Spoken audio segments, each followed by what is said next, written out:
Hello guys welcome to my mini vlogs of Dipu my YouTube channel. आज चाहिँ म get ready with me गराउन गइरहेको छु। आज चाहिँ मैले हल्का मेकअप गर्छु। मेरो मेकअप ट्युटोरियल कस्तो छ हेरौँ है त। अब चाहिँ मैले सुरुमा टोनर लाएँ। टोनरबाट सुरु गर्छु है। टोनर लाएर यस्तो मसाज गरेँ। त्यसपछि चाहिँ मैले मोइस्चराइजर लाउँछु। मोइस्चराइजर लाएर अलिअलि त मसाज गर्नै पऱ्यो होइन, हल्का हल्का। त्यसपछि चाहिँ मैले अब सनस्क्रिन लाउँछु। सनस्क्रिन चाहिँ मेरो अलिकति वाइट चाहिँ छोड्छ, त्यही पनि हेरौँ है कस्तो आउँछ मेरो लुक चाहिँ। गोठै बिचरा ब्लेन्ड गर्न कति दुःख भएको नि त, घोट अनि सनस्क्रिन लगाइसकेँ मैले, राम्रो देखियो। अब चाहिँ आज मेकअप गर्ने हो के अरे अलिअलि, त्यही भएर प्राइमर लाउनै पऱ्यो। प्राइमर लाएँ मैले मजाले। अहिले चाहिँ प्राइमरले चाहिँ मेकअपलाई लङ लास्टिङ पनि बनाउँछ है त। ल प्राइमर लगाइसकेपछि अब चाहिँ के लाउँछु, कलर करेक्टर, किनकि मेरो डार्क सर्कल छ अलिअलि, अप्पर लिपतिर पनि अलिकति पिगमेन्टेसनहरू छ, त्यसलाई चाहिँ छुपाउनलाई चाहिँ मैले अलिअलि कलर करेक्टर लाएँ। कलर करेक्टरले चाहिँ अलिकति हामीलाई फाउन्डेसनलाई सेट गर्न सजिलो हुन्छ है। त्यसपछि चाहिँ अब कलर करेक्टर भ्याइयो। अब त्यसपछि चाहिँ कन्सिलर लगाइसकेपछि चाहिँ यसरी मैले मजाले ब्रसले ब्लेन्ड गरिरहेको छु। ल कन्सिलर लाएर अब त्यसपछि चाहिँ मैले चाहिँ ब्रसले सकेन, अब चाहिँ फाउन्डेसन लाउनु लाएँ। अब त ब्युटी ब्लेन्डरले फाउन्डेसन लाएँ मैले चाहिँ किन साथीहरू ब्रसले लाउनै सक्दैन कि, मेरो बानी नै छैन, त्यही भएर है। ल मजाले ब्लेन्ड भयो नि त, लुक कस्तो राम्रो देखेको, ग्लोइङ होइन।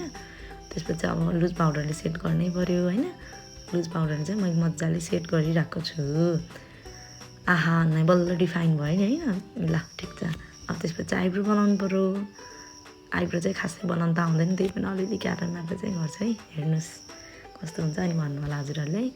मैले नजानेको चाहिँ सिकाइदिनु होला ल। अन्त मैले दुइटै आँखाको आइब्रो चाहिँ बनाइहालेँ, फटाफट गरिहालेँ काम। टिकटक बनाउनु भने चाहिँ मलाई कहाँबाट जाँगर आउँछ थाहा छैन। अब कन्सिलरले लाइनिङ गराएँ, यसले गर्दा चाहिँ हाम्रो आइब्रो चाहिँ अलिकति साफ देखियोस् भनेर होइन। लाइन चाहिँ मजाले बनाएँ, हल्का ब्लेन्ड गरेँ।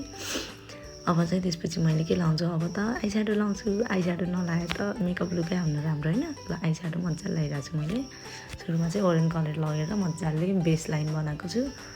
मजाले ओरेन्ज कलरले बनाएँ। त्यसपछि चाहिँ अब आज मेरो आउटफिट पनि पिङ्क छ। पिङ्क भएकोले मैले चाहिँ अलिकति डार्क पिङ्क चाहिँ लगाउँछु भनेर पिङ्क लगाउनु लाएँ। मजाले पिङ्क कलर लगाइसकेछु। अब मलाई चाहिँ अलिअलि पिङ्क मात्र भएर पुग्दैन के अरे। अब चाहिँ मैले फेरि के हेर्छु, ब्राउन कलर लगाउँछु, फेरि पिङ्क र ब्राउन मिक्स गरेर लाएँ।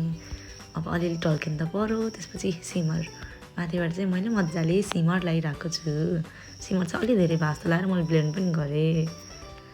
सिमर लगाइसकेपछि अब आइलाइनरको पालो है। मैले चाहिँ मजाले आइलाइनर लाउँछु। यस्तो आइलाइनर लास्टै दुःख लाग्छ हौ मलाई त, बिग्रियो भने तनाव हुन्छ। त्यो पनि मैले नबिगारेर चाहिँ लाएँ ल। मैले चाहिँ बिस्तारै गर्दै राम्रो लाएँ, जे होस् आफूलाई चाहिँ राम्रो लाग्यो। अब हजुरहरूलाई कस्तो लाग्यो भन्नु होला ल। मजाले आइलाइनर पनि लाएँ।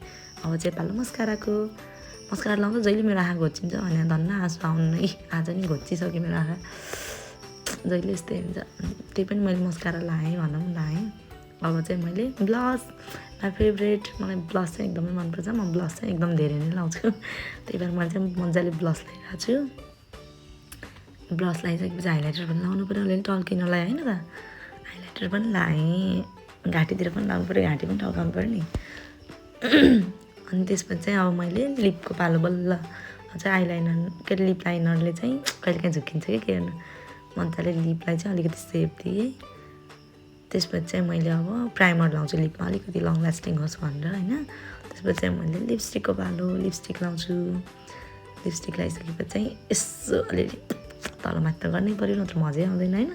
त्यसपछि चाहिँ अब लिप ग्लस, यति अलिकति लिप चिल्लो त पार्नु पऱ्यो नि, अलिकति रोयल देखिनुलाई होइन।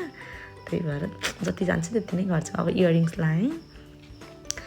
इयरिङ्स लगाइसकेपछि चाहिँ यसो मेकअप सेट गर्न पऱ्यो। मेकअप सेट गरेँ। त्यसपछि चाहिँ अब मैले साइड लगाएर आउँछु ल।